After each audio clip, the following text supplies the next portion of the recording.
So a new role that you've taken on over the last couple of years is the Christian Music Association president. Yeah. I would love to hear you talk about this and how this came to be for you. Well, it came out of the blue. I was not even expecting it. I got a text one morning while I was on the air in Waco from Linda Wilson. She's the president of the TCMA. So she said, "Call me whenever you get off the air." And I said, "Okay." So I've known Linda for years, and when I called her, she said, "This is going to sound really strange to you." I said, "Hey, I'm a radio DJ. Nothing surprises me anymore. You can't surprise me." She said, "Well, I might right here with this." I said, "All right, what you got?" She said, "We have the TCMA." I said, "Yeah." And she said, "Well, we also have the Christian Music Association. We've really not done anything with it. We've had a website and things like that. But she goes, I really want to grow that, and I think now's the time to do that. So I want you to be the president of the Christian Music Association." She says, she said, "God led me to this, and God led me to you to do this." And I said, "Oh, wow. Okay." I said, "Well, as I do with any other thing," I said, "Can you allow me a few days to pray about it?" And she said, "Absolutely." So I prayed about it, talked to my wife, and made my wife the vice president. And my wife was like, "Does she really want me to be in the Christian Music Association?" I'm like, my wife's redneck as they get, man. I said, "Man, honey, I don't know." I said, "But maybe this might be good for you." And I said, "I don't know." I said, I told her I was going to pray about it for a couple of days. So I did. I prayed about it, and I kept getting the prompting to do it. And so I called Linda and I said, "All right, I want to do this." And and I had no idea what I was doing, and still don't, to be honest with you. It's an undertaking that is going to take. And I told Linda, I said, "I will tell you this: we won't be able to grow this overnight, but I said we will be able to grow this over a period of a couple of 3 years or so, something like that." And it's a neat deal because it's not just Christian country music. It's Christian music from Right. all over the world. Yep. And there's a lot of the videos and a lot of the stuff that we get and put on the Facebook page that we have, Christian Music Association Inc. Facebook page. Um, I can't even understand the language. I don't even know what the language is, but I know it's Christian music. And as long as it's Christian music, it's like I feel the need that we need that it needs to be on there, and it needs to be heard. And that's kind of what we do. We try to find not just Christian country music, but just Christian rock and Christian rap and Christian reggae. And I mean, man, there's so many different styles of Christian music. It would blow your mind. Blew mine. I had no idea there was so many different uh, styles of Christian music. But it's a blessing to get to see these people, because we have to approve everybody, all of them, because there's so much spam out there in the world. We have to approve every member that comes in, and every member that wants to post a video or something like that. We have to approve the videos first, because you get spam crap all over the place all the time. But what I'm wanting to do is to grow this into an association like the Texas Country Music Association. And have an award show later on, and stuff like that, in all the different genres, which would be unbelievably cool.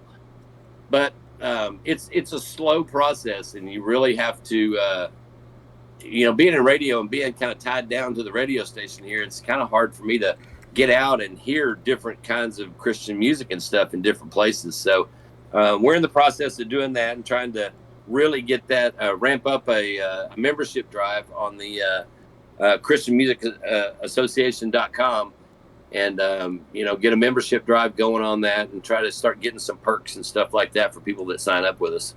Yeah, we'll definitely put something in the description below for that as well to get people who are interested to funnel over Awesome. there for y'all. Everything Yeah. Linda does is really amazing. I've been following her journey for a long time. I've known Linda a lot of years. I'm just so Yeah. excited for her and all the things that she has going on, and it's such a benefit to so many people. And like you said, not just in Texas now with the TCMAs, but worldwide with things like Christian music and Yeah. some other things that she has going on as well, including a Texas country music chart, which wasn't there until maybe 5 or 6 years ago. Right. And Yeah. so, That's and man, I mean, I tell you what, I saw a video the other day of a guy that was doing Christian music with the reggae with the steel drums and all that. Dude, I was blown away. I'm like, now that is cool, man. That would make me listen, you know? yep, absolutely. Speaking of making people listen, hey, perfect segue. I love that. So Jim Yeah. Nash is now into podcasting, which I am so excited about because this is my area of expertise, and to see you Right. as kind of the newbie in my area of expertise Yeah. now is so Yeah. cool. And you've helped me out a lot over the years without even knowing it, and now I get to help you a little bit here along the way too, and Heck teaching yeah. you about RSS feeds and helped you out with your Twitch channel and things like that. It's just super, Oh yeah. such a cool thing for me to help you out, man. So thank you for that, first of all. But let's talk about the podcast, man. This is exciting stuff. Okay. Well, about 2 years ago, so all these years I've had so many just cool stories to tell, and I've had multiple people tell me they're like, "You need to write a book," and I'm like, "Man, I can't remember half the shit that I've done in my life. I can't write a book."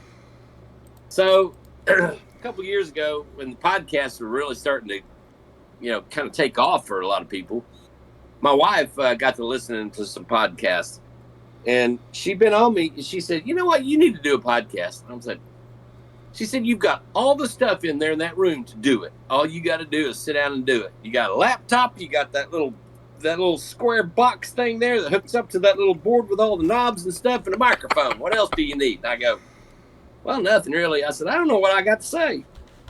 She said, "My God, you've got 5 million stories. You got a lot of stuff to say." Yep. And I said, Nobody wants to hear that crap." She said, "You'd be surprised." She said, "People love hearing those kinds of stories." And I said, "Well, I got a bunch of them." So she rode my butt for about 2 years.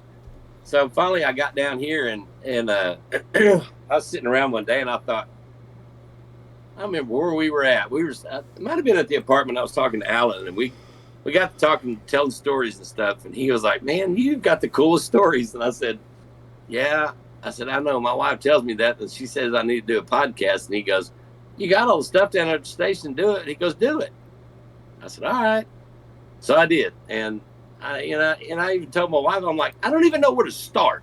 I don't know what my first episode needs to be and how long it needs to be or anything like that." She said, "All you got to do is tell your stories. Just tell stories." Yep. And so I've always said, I've even said it on my podcast, I'll tell you the truth, the way it happened to me and the way it happened to others. I'll never lie to you. Tell you that I will tell you the truth. So I sat down one day and I thought, well, no better place than at the front. So I started talking about my radio journey, and stuff for that. That was my first episode, and I'd just gotten fired from Wichita Falls and gotten fired in Oklahoma City and started in Wichita Falls, and that was the first episode. And then I went from, I did it from, told some stories and stuff, and even about how I started the Texas Red Dirt stuff in Wichita Falls, and some of the stories with the guys, and and all the way down to Cleburne, then Fort Worth, and Corsicana, then internet radio for a little bit, and then Waco, and now here. And that kind of ended the second episode. But then after that, you're kind of thinking, "Oh man, what am I going to talk about now?" So Carrie Dean had been on my mind. Carrie Dean, if for all the people out there that are listening, Carrie Dean and I were radio partners in Corsicana for about 12 years, and we won 7 Air Personality of the Year awards in a row. Um, we were I'm gonna say it, we were badass, man. We Yep. were good. We were the best damn radio program in Texas. I promise you that, and I would put us up against most of them that are in the United States, even. But Carradine had been in my mind after I finished episode 2 of the podcast, and I thought, you know what? I've got some of these old Morning Fiasco bits. I said, I'm gonna get him on a Zoom call, and I said, we're gonna record us a podcast. So I called him up and I said, hey man, I said, I need you to set aside some time tomorrow. And he said, what for? And I said, well, I just started this podcast, so I want you to be my guest on the podcast. He goes, what are we gonna talk about? And I said, what we used to do. And he goes, oh hell yeah, we can do that. So we did. I put some of our old bits in there, and people just loved it, man. It was so cool. And then, so after I did that one, then I was going, well, hell, what am I going to do now?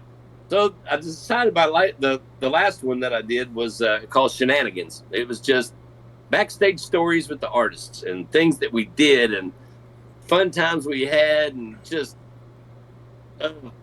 surprised that a lot didn't get called on us times, you know. Well, it's a great concept. I mean, anything you're behind is going to be great anyway. But it's a great concept for you personally, because you have all of these stories that you've lived, but you also have the connections to bring damn near anybody you feel would be a good guest onto the show as well.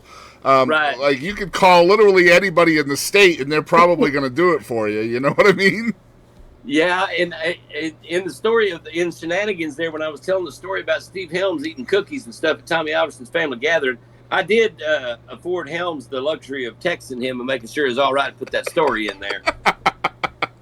So, but other than that, all the rest of them, they were as bad as Helms' story. But he's like, hell yeah, tell him. He goes, make sure you tell him that I ate 2 cookies. I said, oh, I did. Trust me. It's just such a great idea. The show is called Behind the Mic with Nash, right? Yeah, and it's on all the streaming platforms that I can find right now, and trying to get them on more of them. But it's on the main ones that everybody listens to on Spotify, YouTube, iTunes, Amazon Music, Audible. Yep. I mean, it's on a bunch of them out there. So just like with everything else, I'm going to put that in the description down below as well. Guys, we're going to have Jim Nash linkage for days down there in the description, from his radio station to his social media to Christian Music Association, Behind the Mic with Nash, all the stuff this guy still has going on 34 years later. We're going to try to get all of that into the description. Hopefully YouTube gives us enough space for all of this. I was going to say, I hope you don't run out of letter space down there at the bottom. Yeah, because we have to promote ourselves too, Jim. Leave some space for us.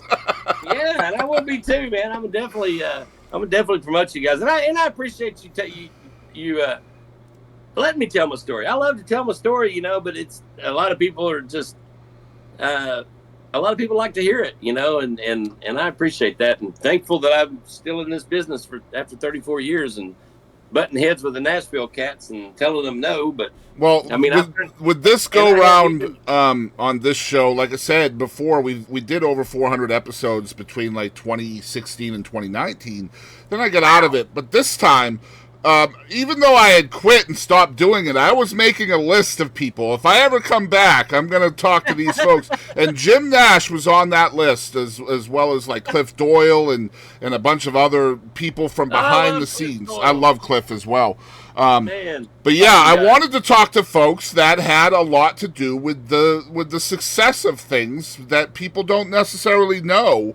We're behind the success of things, like yourself, like Cliff, like songwriters, like Bernie Nelson, for example, like people, you know, that may not know their name because they're the writer, or they're the radio guy, or they're the PR guy, or whatever, the people behind the curtain. So I'm focusing a lot more on that this time than I did before, where before it was more, you know, the artist most of the time. And we're still doing those too, you know, we're still talking to folks like Kinfo, and John Stork is coming on soon. I see his sticker back there behind you. Oh yeah. And, we're going to be getting rid of that door is going to get painted, because we're revamping the whole building and stuff. And I'm like, okay, so from now on, we're having all the artists here. I'll show everybody that. Yeah, show. I have an idea for you too.